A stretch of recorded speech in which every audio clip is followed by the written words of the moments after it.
I wanted the album to not be linear, so not sort of go through in an order and feel like there was this one trajectory or the one journey.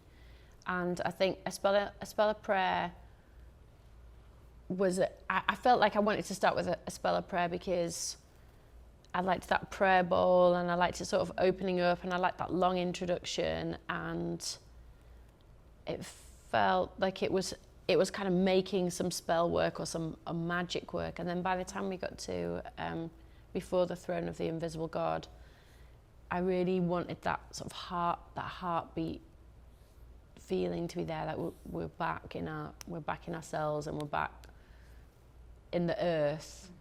You know, I found a book when I was here and it was on the wonders of Ethiopia, and it was about the rock churches of Lalibela, which I hadn't encountered. And I thought it was interesting that we're amongst all this art and sculpture, and that these buildings, I think there are 8 or 9 churches in Lalibela that have been hewn from the rock.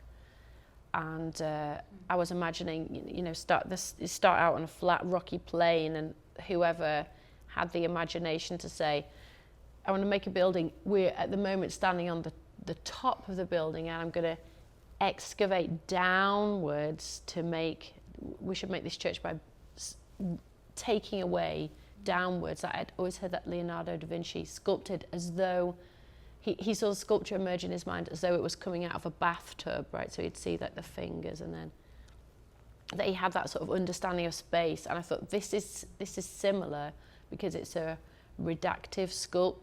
There can't be a part that you get wrong. You don't make a window and then put the frame in.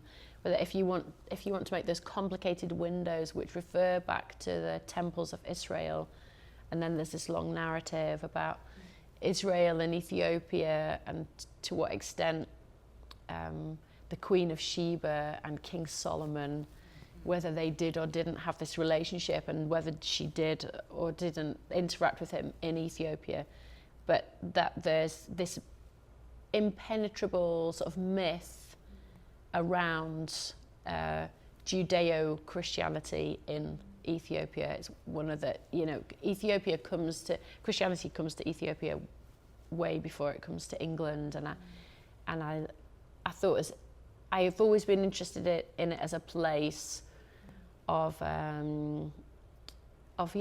early Christianity, and also a place, an African country that sort of holds off colonialism.